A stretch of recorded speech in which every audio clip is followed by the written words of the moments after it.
It's been around a year since Shenmue III launched, and I think it's the appropriate time to organize my feelings about the game. Shenmue III took me just under 50 hours to finish over the course of more than half a year. I also started with the difficulty on hard, something I don't normally do on a first playthrough, but did here simply because I wanted to lengthen the playtime. I had waited nearly 2 decades for this game, and I wasn't about to gorge myself on it. Suffice to say, Shenmue III was exactly what I had wanted, and, in a way, what I was expecting. Shenmue 3 is a game you work your way through, but the best kind of work is the kind that doesn't really feel like work at all.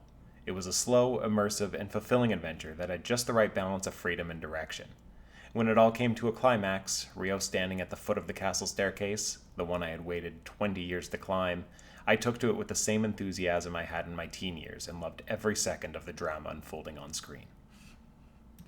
2 decades is a long time.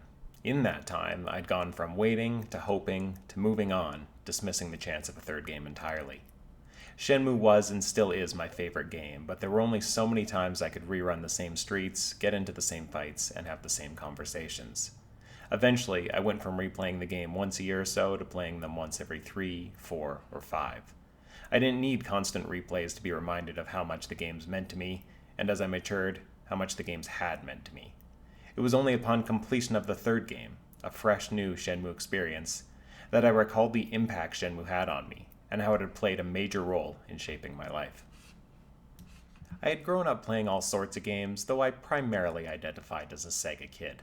As a child, I thought Sonic the Hedgehog was just about as cool as you could get. As a preteen, I began looking up to other video game characters like Lara Croft and Jackie Brandt as the type of strong, capable, and confident adult I wanted to be. It was Ryo, however, that had more than just a passing influence on me. My connection to Shenmue was more than fandom, more than obsession. When I first played the game at age 14, I took to Ryo sort of like Corey Feldman took to Michael Jackson. I wanted to walk like him, I wanted to talk like him. It's ridiculous in retrospect, but my desire to be like Ryo served as a powerful tool during my young adulthood. I was a noodly, grubby kid. I wasn't active, popular, or cool by any stretch of the imagination. I had aspirations to be like the heroes I played as in games, but no real motivation to actually strive towards them, until Ryo. I began to emulate Ryo, hiding behind the guise of someone stronger than I was. In my first year of high school, after months of loneliness and hormone-fueled depression, I decided I wanted to learn how to defend myself.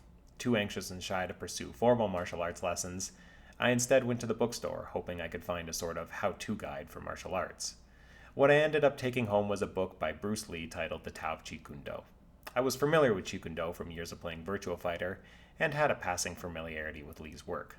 Suffice to say, I took to his words like gospel and became obsessed with training. I lost weight, built confidence, and started asking bigger questions. I went from fat to fit, though the general nerdy awkwardness remained. The influence of Lee's philosophy shaped me at my most malleable stage, and I can't help but wonder what my life would have been like if I hadn't picked up Lee's book, spurred on in no small part by Shenmue. Later, I began taking Japanese lessons, night classes, on my own time. I was by no means a good student in regular school, or even an overly motivated one. Yet, spurred by a thirst for knowledge, I took the time to seek out instruction on my own for something new and wholly uncomfortable. I had a goal in mind, and I was plotting how to achieve it. Upon graduating high school, I spent the summer and fall working as a lifeguard and swim instructor, saving every penny I could for a trip overseas. It was, of course, a trip to Asia, specifically Yokosuka, Hong Kong, and Guilin. I still, in a less direct way, wanted to be like Ryo. I spent 3 months abroad, and it provided me with a slew of crazy adventures I had hoped for, some only funny in retrospect, but were terrifying at the time, and some much-needed time to reflect, find direction, and grow up. When I returned home, I pursued martial arts, working up the courage to take lessons at a Hapkido gym. It was a great time in my life, filled with the satisfaction of progressing in something I loved. Gradually, my interests shifted. I focused my time on new hobbies, slowly leaving bits of my younger self behind. Whereas my teens were a time of exploration and hype, I had used Ryo as armor to make up for my perceived inadequacies. As I grew older, I removed that armor, and in the process, so much else. My teens were awkward blunder years for sure, but my 20s, like they are for so many of us, were trying, filled with growing pains. Though I eventually landed on my feet again, I was a much different person from who I had been. I could still speak a few words of Japanese and still throw a mean high kick, but I was hardly what you would call a martial artist or bilingual. In fact, I'd given up the practice because, frankly, I'm a terrible fighter. I also consumed less Japanese media, having outgrown much of the anime and gaming genres I had loved earlier in life, and as a result just didn't have the motivation to practice. I was a shadow of my younger self, but I was fine with that. Time moves on, and people change. Then, E3 2015 came.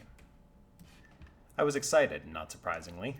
I partook in crashing Kickstarter just after the announcement, literally trying to hurl my wads of cash at Yu Suzuki. Then I sat back and waited. I was happy, but I was in no rush. Shenmue 3 would come when it came, and that was that. I kept on living as I had been. I escaped the drudgery of my 20s, met and married a woman who was way out of my league, and started on new and exciting projects. When November 19th finally arrived, I turned my PC on in the morning, started the download in the Epic launcher, and went to work. When I came home that night, I checked to see if the game had installed properly, and went to bed. Shenmue 3 was here, but it could wait for my days off. I posted a video back in 2018 titled What to Expect When Expecting Shenmue 3. In it, I theorized a few things, like how Shenmue 3 likely wouldn't be pure fan service, as it wasn't another game just for the heck of it. It was a full-blown sequel to an ongoing story. I also theorized it would be a different type of open-world game, still Shenmue, but with budget constraints and the long period of time between games. It would likely resemble more contemporary fare, or be something completely new, born of Suzuki's ever-innovative creative process. To a degree, these points were true, but in tabling the theories, I had forgotten one key thing: the feeling of Shenmue. The feeling of Shenmue was more than its story, more than its singular parts. Technically impressive as they were, and still are, Shenmue had such an impact on my life because of how these intricacies fit together. Sitting there late at night, snow falling outside my window, I began Shenmue 3 and instantly I was back in Ryo's shoes. I was a different person from who I had been 2 decades ago, true. But walking out into that sun-drenched Guilin landscape, an old ember of inspiration started to burn again. I didn't want to be Ryo anymore. I tried to wear that jacket, and frankly, it didn't fit. But the years had given me new vantage and new maturity to view Ryo's extraordinary predicament, and in turn, my own. I wanted to be like Ryo when I was younger because, like me, he was serious and a bit awkward. Unlike me, he was strong and brave. Now I've come to appreciate the undertones of his journey more, like the friends he meets along the way, and the fragility and briefness of it all. Furthermore, I've come to appreciate just how hard and scary true heroics are. Ultimately, what Shenmue 3 did was provide a window from which to appreciate both the fleeting and extraordinary moments in life. Playing it reminded me of how I saw the world as a young man, highlighting both the optimism and ignorance of my youth. In turn, it showed me just how much I had grown as a person, and how much I had accomplished and could be proud of. Like meeting an old friend you hadn't seen in years, the conversation seemingly picking up right where you left off, Shenmue 3 reminded me of the things I loved in life, and inspired me to pursue them with the same vigor I had all those years ago. The first 2 games came out literally a lifetime ago. I spent more time waiting for the 3rd game than I did from being born to popping the original game into my Dreamcast. If we never get another Shenmue, I would be disappointed, sure.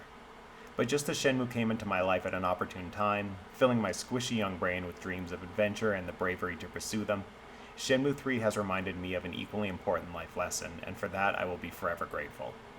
I feel as though I am growing as a person again, and it's in no small part due to the impact of a video game. To me, Shenmue 3 is more than a sequel.